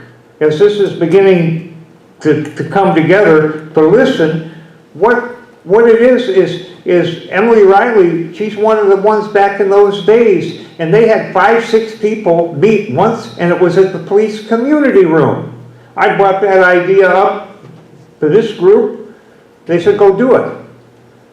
We've got to have an incubator where at best you've done is open up that place for good ideas. So please, if you have interest, look at my Latinos that aren't here tonight. Know that they're being taken care of by family. So I appreciate the opportunity at 82 years young to come from what it is to create what only you young people can do. And for you who are elders, if you don't know what a Gray Panther is, a Gray Panther is someone who passes on the wisdom to the next generation. Drew, you've got the quarterback. Thank you. Thank you, Grandpa. All great information. Yes, what he brought up was important. Who's number 5? We'll cue you up. All right, come on up. what he mentioned is really important. The Latinx community, we had a representative here last meeting, also Nanea Andres, that referred to them as the invisible homeless, because they are people that may not live unsheltered outside, but they're living in the backyard of their aunt's house, or in their cousin's garage, or in their sister's living room or something like that. So it's important to realize that not everyone that you see out on the street represents those that are unhoused or unstable with their housing. Please.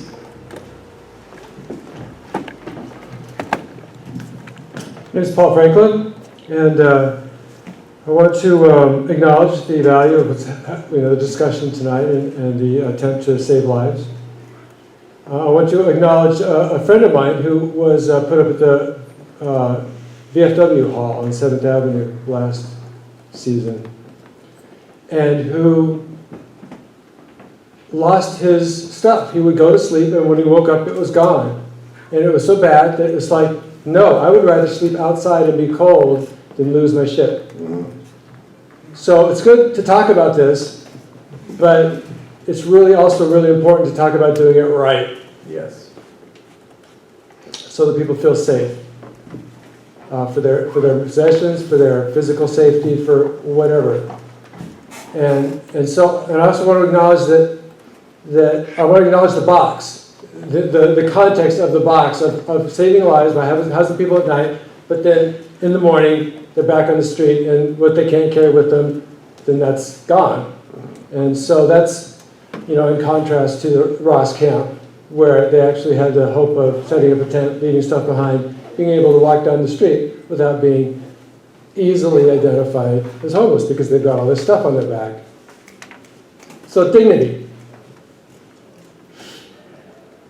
I don't know how many, in Finland, the law says you can own one house. This is huge. If you're going to sell it, you can buy another one and own 2 houses for 3 months or something like that.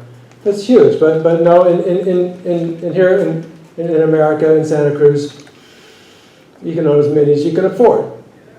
When I first arrived in the early 90s here in town, I was asked to do a presentation about homelessness to a school group, and I did some research, and I was really quite surprised to see that the census figures from 1990 revealed that there was more housing than there were homeless people. A lot more. I did that research again about a year ago, and it was the same deal. The census, 2010 census, a lot more housing available, unused, as identified by the Census Bureau, than there were homeless people. And this is, this is vacation homes, this is B&B, Airbnb, this is, whatever is not permanent. And so it's worth acknowledging that this is the logical consequence of late-stage capitalism. And it's only going to get worse. That is, if you look at capitalism, insufficiently regulated capitalism closely enough, you'll see that this is the logical conclusion. This is the end game. And the next step is to put all of these people who are not on their game into camps, forced labor camps, because we've seen it done before, and it's just going to happen again. And lastly, I want to acknowledge that the abuse that these people who, for whatever reason, don't have it together to be in permanent housing, the abuse that they're receiving, they're being pushed out of Ross Camp, pushed out of wherever they are, San Lorenzo Park, doorways down Pacifica, that pushes them into the forest, okay? And I have a friend who's living in the forest, he's been there for several years, and he lights fires to cook food. In the driest season, he lights fires to cook food. Think about that. He's mentally ill, and he lights fires to cook food. He's not alone in doing that. I haven't been to Paradise, the city of Paradise, but I've seen the satellite photos, and it's just piles of ash everywhere where there used to be homes. And it's the logical conclusion of abusing these people over and over again, pushing them into the forest, that eventually Santa Cruz will be a bunch of piles of ashes where there used to be houses.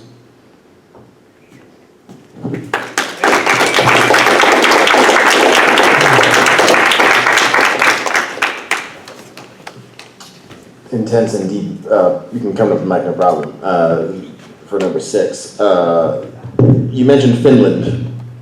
The Finlandian models of things are good in a lot of different ways. We were talking about bail schedules. Anyone know what that is? Right. We were talking about bail schedules. And that is the fee that's levied on someone for getting a citation before they get sent to the courts where they're levied with additional fines. And one of the big issues that I had with the bail schedule was that it was $1,000 if you were inhabiting a condemned building. $1,000. So they said, oh, well, that usually goes to the person that owns the property, or because they have people in there that are living there when they're not supposed to be living there. But they didn't really address the issue of how that would impact someone that is out in the elements and goes into a condemned building for shelter. And then with that, the $1,000 fine, which they assured us that the court system was kind enough to forgive people based off of their financial situation, but wasn't able to give us any hard data as to how frequently that happens, who, how, and it's really at the whim of the judge. So when I suggested, hey, well, why don't we look at the Finlandian model where they charge people based on their income. So if you are making a whole bunch of money and you get a speeding ticket, you pay $50,000 for a speeding ticket, as opposed to someone that makes $0 and then they pay $1 for a speeding ticket, and so on and so forth. But the issue, and this gets back to what you were mentioning, is the laws within the United States and the emphasis on capitalism and individual profit and income and all this other kind of stuff, to where I think it may be, our city attorney said it might be against the law for us to implement something based off of someone's income level. So this is a much larger conversation about economic structures and which ones are or are not working around the world when we look at the way that they're structured and established. So thank you for all of those statements, as well as the need to provide people with cooking spaces that ideally are not in the middle of the woods. Number 6. I'm James. I'm not in the city council meeting, so I can look and say hello. I Exactly. thank everybody for being here. You know, what is being homeless? And what is a third world country? What is your home? You know, your home is where you come home, you have security, you expect privacy, and it's a consistency. What's a third world country? Most people think Cuba's a third world country. 55 years ago, the United States cut off oil. What happened? I don't know what it is today, but 10 years ago, Cuba put out more doctors and nurses than any other place on the planet. And someone else spoke that they don't have homelessness. The people are pretty healthy, and it's my understanding is that that Cuba is in the top 3 in the world of not fertility, but in infant mortality. Top 3 of the best, and the United States is at the whole other end. So I thank everybody here, and I wrote something on the 15th, posted it, I don't know, 2:30 in the morning, and it was based on listening to Alicia and Keith's radio program.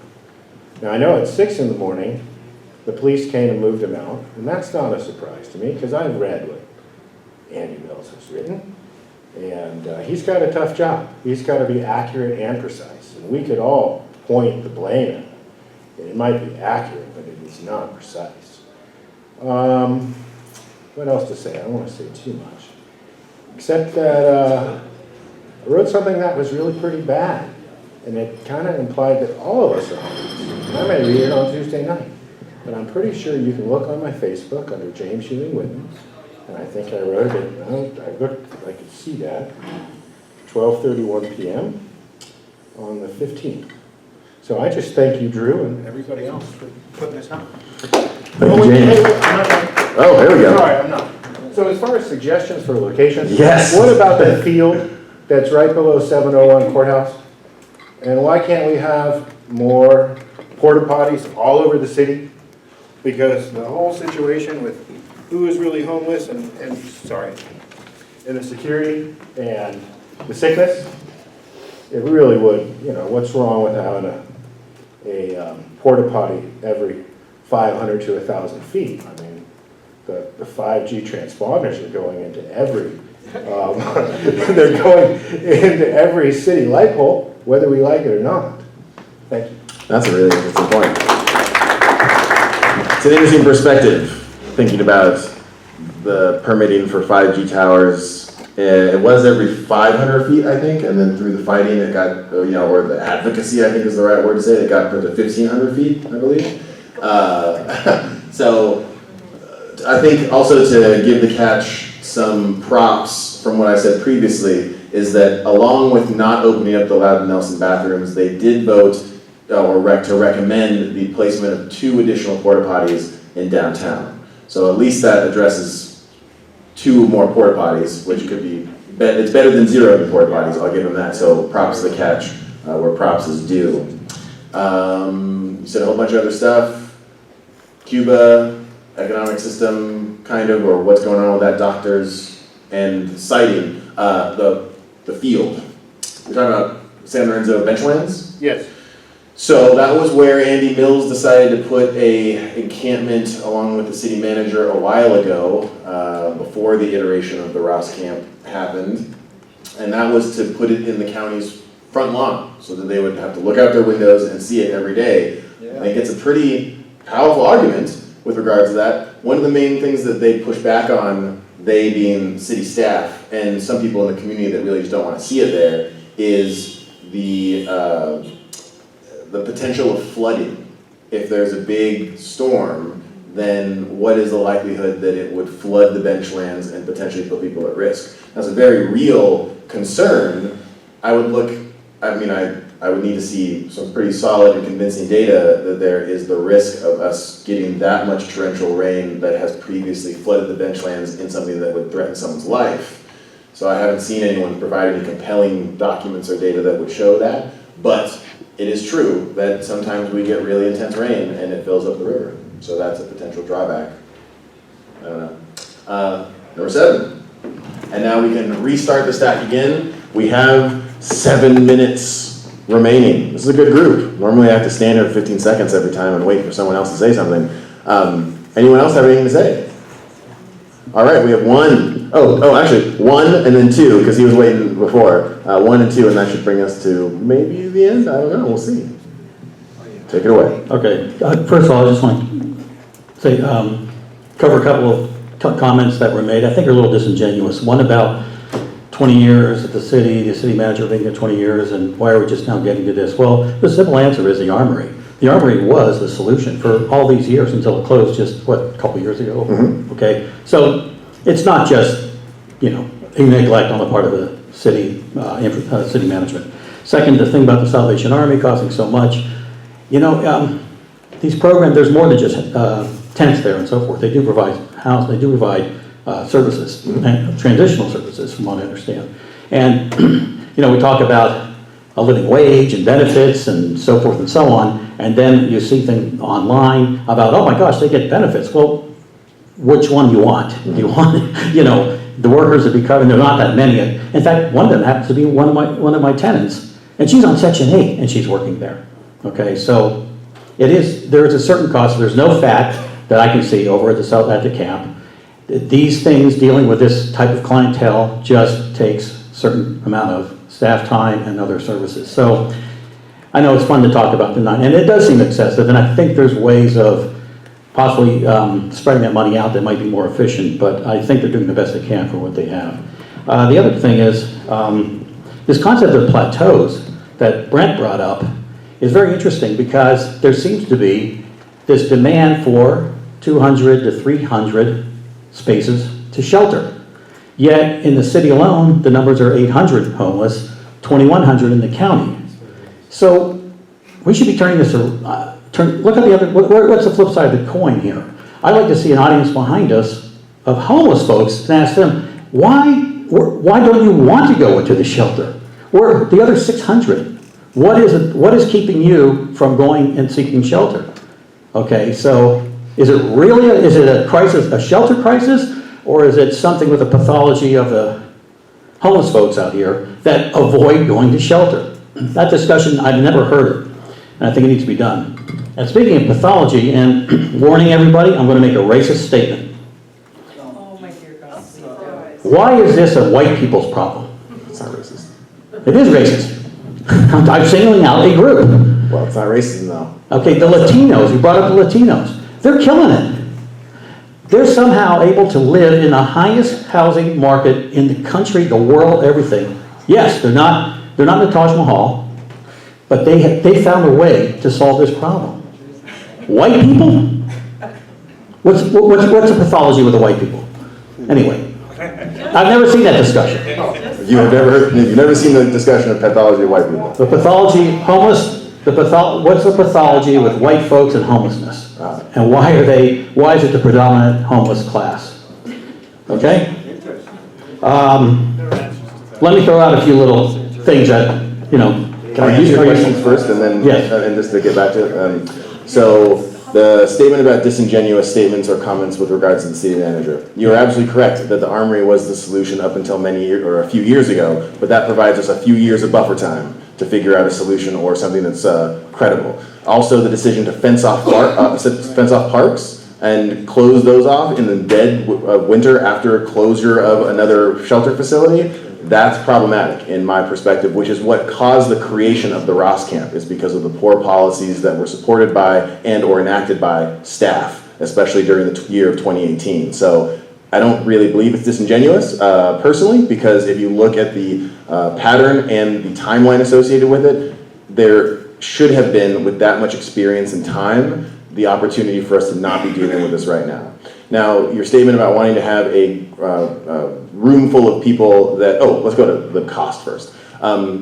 Totally hear you on the need for there to be living wage benefits. Don't argue with that at all. My issue is how many people they have on site consistently and the cost that is associated with security and monitoring. Because if you look at some of the other transitional encampments that in my opinion are far superior in their community engagement process and participation than 1220 River, they run at an extremely lower cost because they have a staff member that's on site 24 hours a day that is being paid benefits and ideally living wages, but there is sweat equity and ownership bought in with the people of the camp. I get phone calls from people from the Ross camp talking about how the leadership structures are consistently being kicked out of the space and that there are major issues there. Granted, I'm sure the Salvation Army is doing the best they can, but that does not excuse the issues that people are having inside there. Now, the next one you mentioned was people wanting to have a room full of people experiencing homelessness to hear from them.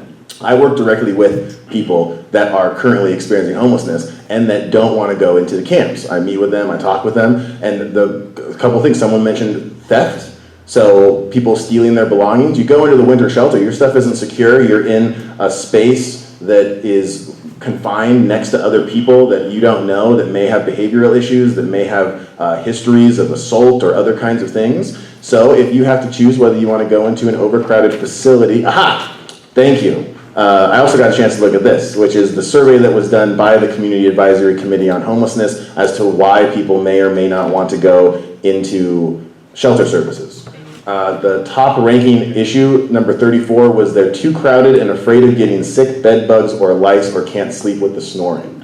So being around or sleeping near people gives them anxiety. They don't have autonomy or privacy. Having to stay there all night and not having the freedom to move about as, responsible adults or having that sense of self-agency. Having to get up early and leave instead of being able to because they have to get up to be out at 7 o'clock. That means you got to get up at 6 a.m. So if you're sleeping next to someone that's snoring all night or someone over there that's making noise for whatever reason, then getting up at 6 a.m. and then having to walk around all day without being able to lie down and sleep without being criminalized for it, there's a big problem there. And so there's a list: lack of showers and hygiene service. There's not enough help to get services. I don't need the shelter. I have a good spot. I'd rather sleep outside by myself. Fear of sexual harassment or participants that may be seeking shelter as well. So the answers are out there with regards to why, and those echo all the things that I've heard from the people that are currently experiencing homelessness that I meet with to discuss their concerns as well. It was your last thing. There was one more. And what you just said is why the Salvation Army camp costs $90 damn grand a month, because you need to have folks to monitor to prevent all that stuff from occurring. Well, so I would argue against that, because if you look at the models that we're presenting through the presentation, they run at an incredibly lower cost than the Salvation Army and house similar amounts of people in my opinion, much nicer conditions. I received photo evidence of the Salvation Army structure and their site.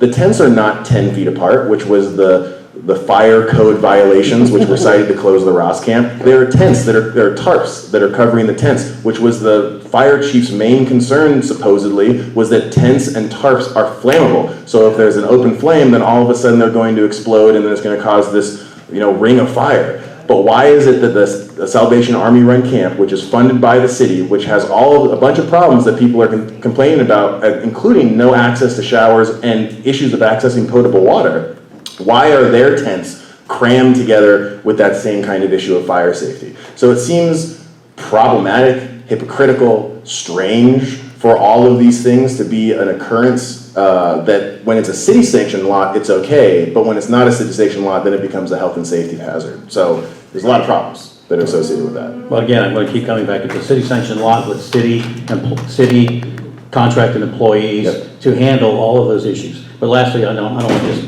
real quick. We have the room till 9, but I don't want to go that long. We're probably going to go until 8:15 at least, or at the most, I should say. A lot of talk about bathrooms. There are 50 bathrooms at the corner of Ocean and Water. It's called the county building. You can go in there. If you don't want to go in the front door, you go down to the handicap entrance. 50 stalls, no waiting.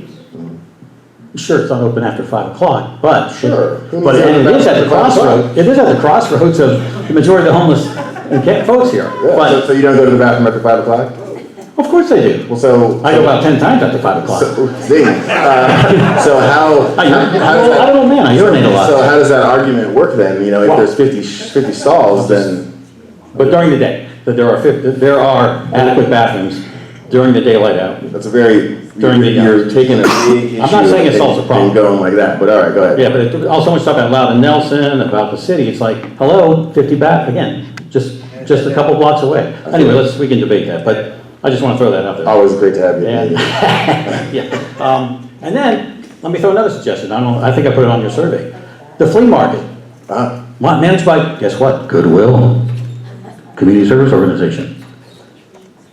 Why is that? 4 days a week, there's nothing there. I agree. Why don't they, that's a perfect safe park. Parking, safe. It's like dying, it's just like begging for safe parking. I agree, and that is, I believe, in John Leopold's district? Yes. Correct. So, John Leopold's There district. is the same. And, so, totally. Anyway, any last minute, And last lastly, thoughts? I'm just gonna put in a plug. So, Amy brought up this wisdom council and so forth. I'm actually part of it. I'm matching dollar for dollar a dynamic facilitation that we're looking to do in January. Okay, it costs money to do these with the wisdom council and so forth. Right. I've agreed to match dollar for dollar for folks to put this together. We've put together a list of 30 names.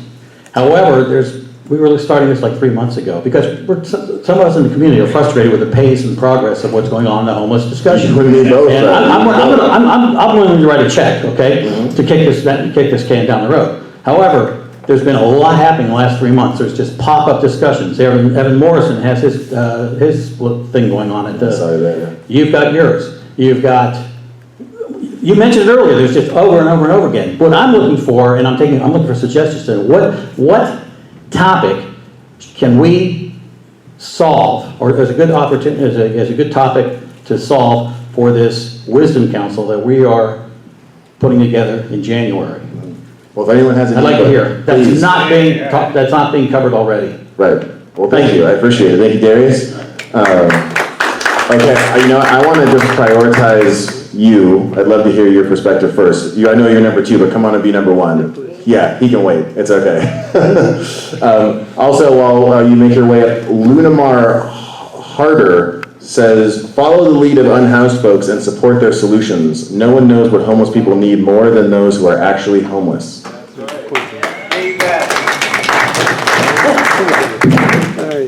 Hey,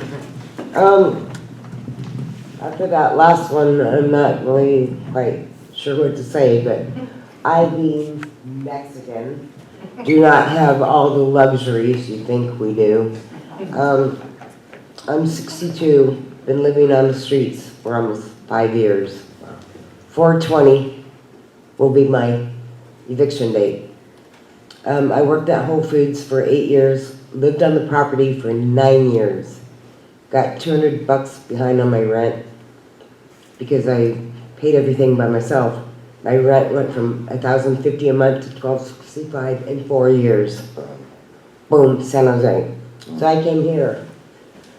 I've been rolled up by the cops in the middle of the night in the pouring rain for sleeping under an overhang. I have probably about 14 citations for trespassing. Where do you want me to go? I've been looking for senior women's housing. Somebody, I've done the path, I've done the intakes, I've done this, that, and the other. And it's just not me, it's my friends out here too. We're all sleeping on the streets. I went to the shelter, I got sick. By the way, I missed the shuttle for this meeting. Oh, wow. I did, so I'll be on the street tonight. But yeah, it's just amazing. People don't want to go to the shelters because there's fighting. And it's the same people, and there's drugs, and there's alcohol, and people are drunk when they come in. And there are more drugs and alcohol at the camps. Been there, been at Salvation Army, been at, not Ross, but I mean on the streets. I mean, there's just so much chaos, and everybody, they're just so wound up because everyone's stressed out. And I mean, I have a lot of good friends that are rangers and the police as well. And you know, I sweep the sidewalks and clean up after everyone because that's what you have to do. If you're gonna be here, you have to clean up after yourself. You have to take care of whatever environment you're living with. But you know what? We get shit on every dang day. That's right. I've been told to get a job. I've been working since I was 14 and now retired. I have an income. I don't need to get a job. I'm 62, why? Right. But I can help the community, and that's what I'm trying to do, you know? But I'm just tired of being called out like I'm dirty and stupid and uneducated and everything else. We need a place to go. Yes. The parking lot, the drive-in, could be good. you know, and the monitoring. I mean, start communes, for God's sakes. Communes, weed out the people you want. I mean, there's a need for mental illness and veterans and single women, senior women. I mean, there is nothing, but I mean, something's got to give because it's getting bad, especially with the cops and the rangers and the sheriff's department. And you get hauled in for every little thing, you know. Get woken up at 2 o'clock in the morning, pouring rain, get out. Where are we supposed to go? San Lorenzo Park. It doesn't rain there? You know, and by the way, San Lorenzo added more sprinklers. So don't stay there at night. No, seriously. I love that you know that, but it's terrible that they would do that. And, you know, I can't tell you how much I appreciate you coming and sharing your experience. I mean, we need to have a voice. I mean, yes.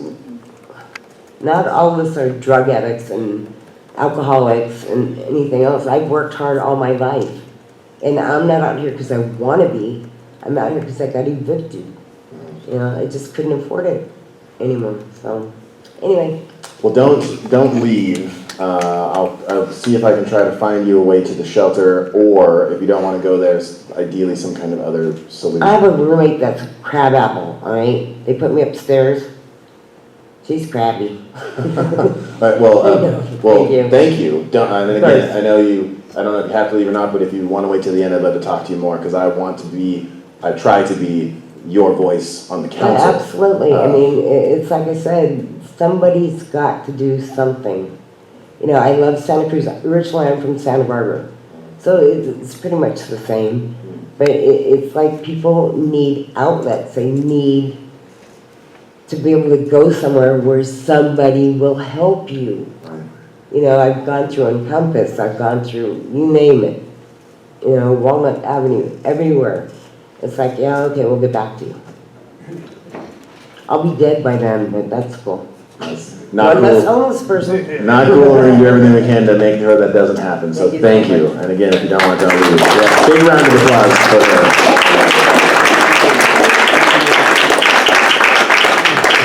Okay, Mr. White. Oh, All right. I thought you were going to give a big speech, but all right. No, she did that for me. Yeah, no. There's not much more I can add to that to illustrate the issue and what we need to do. All right, well, I definitely appreciate you taking her first. So, Wes White, City of Salinas, co-president of the Salinas Monterey County Homeless Union. And basically today we went earlier to the Leadership Council, which is a continuum of care for Monterey and San Benito counties. And we kind of came just to be frustrated about the sweeps and how City of Salinas operates, and Santa Cruz kind of has a similar attitude toward it.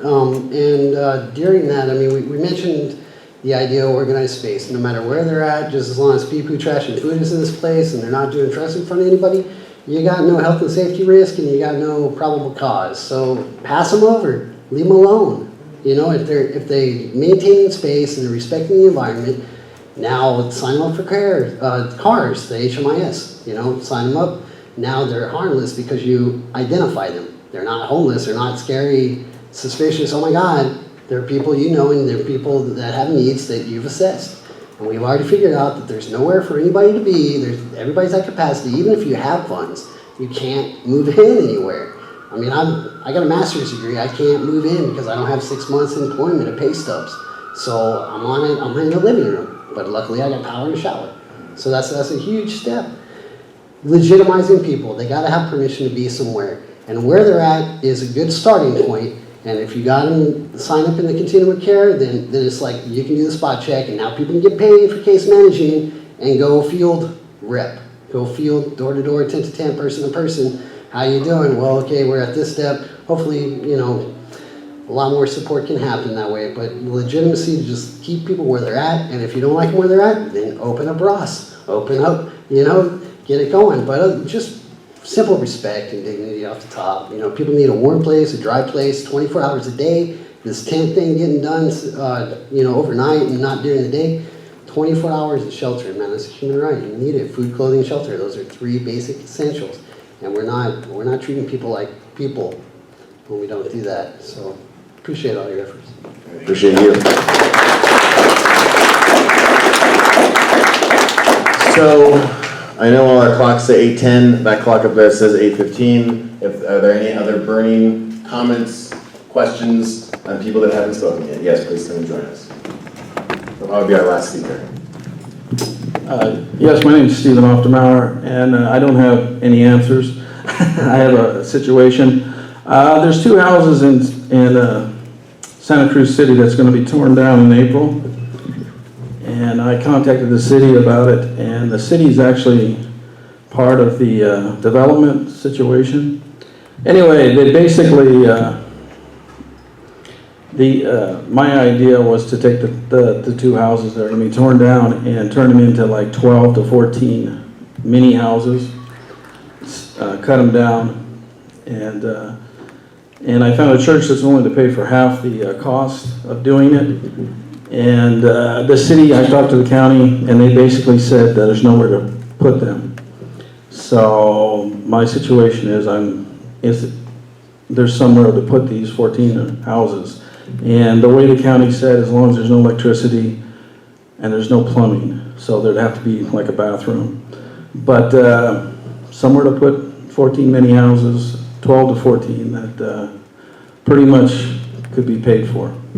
That's a fantastic opportunity. So before you leave, let's make sure to exchange information so that we can connect and talk about that, because, you know, there are potential locations for those houses, and that's very similar to the model of the Kenneth Women's Village, or now they're small pods which don't have electricity or plumbing. They have radiant heating and a solar panel, but they were built in a lot of ways through, or other pods like them are built through taking construction materials that are being wasted or taken to the dump and then repurposed into housing facilities.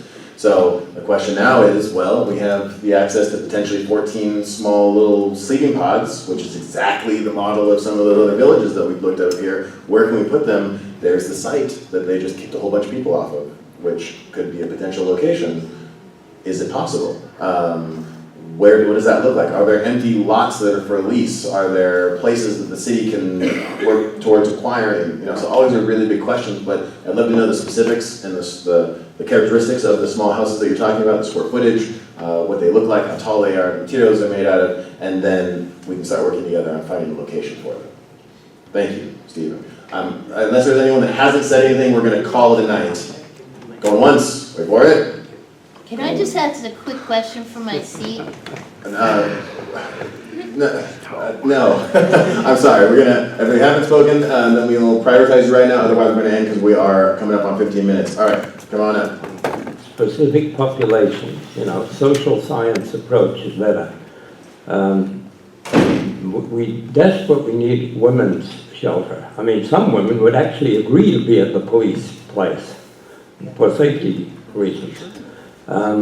We need a family one. We need an older person's one. We need one that caters to disabilities, that has appropriate health and a mobility consultant on the spot, and probably a separate veterans one and a separate youth one. I think we need a lot of small solutions spread out all over the county, and that would be a good way to go. Spread it out. All right. With that last statement, thank you everyone for coming this evening. You're welcome to stick around and help us reset the room. If you want to have conversations, please take them out into the hallway or to the lobby, just because we want to get this room back into shape and then close it down. Make sure you signed in the front. My cards are also in the front if you would like to take my contact information. They're available there. I'm happy to set up meetings with all of you or any of you about any issue that you'd like to talk about, so please contact me. Thanks a lot.